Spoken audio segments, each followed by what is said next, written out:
ইসলাম আমাদেরকে অনেক কিছু শিখিয়েছে। যদি আমরা জানি এবং মানি, এমন আমল করার চেষ্টা করি এবং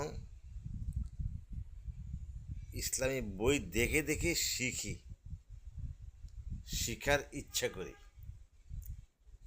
কথা হলো, কথা বলার আগে যে কোনো মানুষকে সালাম দেওয়া। আর নূর 61 আয়াত, প্রতি কথাই লেখা হচ্ছে আমল নামায়। এই কথা চিন্তা করে কথা কম বলা। কাফ সূরা 18। সুন্দর ও উত্তম কথা বলা। সূরা বাকারা আয়াত 83।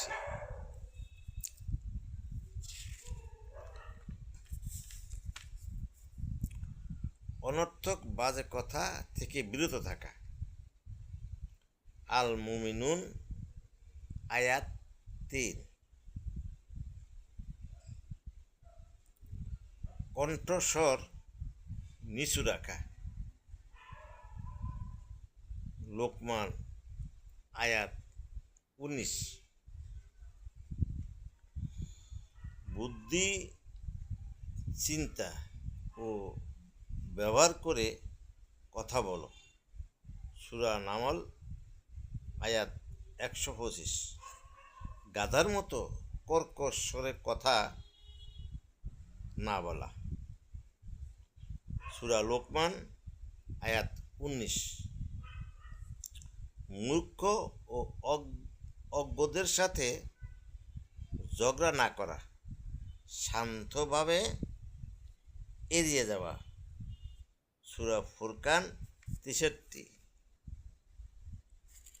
আমরা যদি এগুলো মানি এবং এই হিসাবে চলি, সমাজ ও দেশে, ঘরে ও বাইরে সব জায়গায় আমাদের ইজ্জত আর সম্মান, আবরু সব ঠিক থাকবে। আর যারা মানবে না, কোরআনকে অনুসরণ করবে না,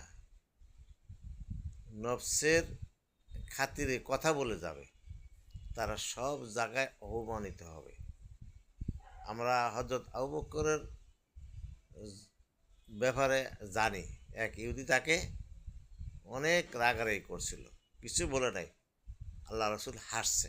বাকি কথা পরে।